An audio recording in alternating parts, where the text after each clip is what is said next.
ભાઈ આપણે બે એટલા વખતથી ભેગા હતા બરોબર, તારા લગ્ન છે મારા લગ્ન છે, આપણે બે ની બાજુ ભેગી રહી, આ કોઈને કઈ વાંધો ન આવ્યો. પણ આ જીદુના બે છોકરાને પરણાવ્યા ને તે દુનિયા ઘર માથે કાળી કઠણે બેહી ગઈ, એને જ આ બધું કરાવ્યું. એ મોટા પપ્પા મારી બાઈ ની જે કાળા કામ કરે ને એ એબલાની બાઈ જ કરે. મારી બાઈ તો છે ને ગૌરી ગા જેવી છે. એ બધું રવાઈ ગયો, ઈ જે કર્યું ને તારી ઊંડેડી જ બધું કરેલું છે. પોગી જાય એમ ને એની મનાવરો.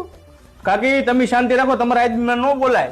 મોટા ભાઈ આપણે હાલ્યું ત્યાં હાલ્યું હવે, અને આ છોકરાઓ ભેગું હાલવા નહીં દે. આપણે ભાગ પાડી લઈ. આજ તો એ લકડા તમે રાખજો અને ટ્રેક્ટર અમે રાખશું. ઓ બાપા મારા બા એમ કહેતા હતા ટ્રેક્ટર આપણે રાખવાનું છે. ટ્રેક્ટર હું કઈ તારી માં આંકશે?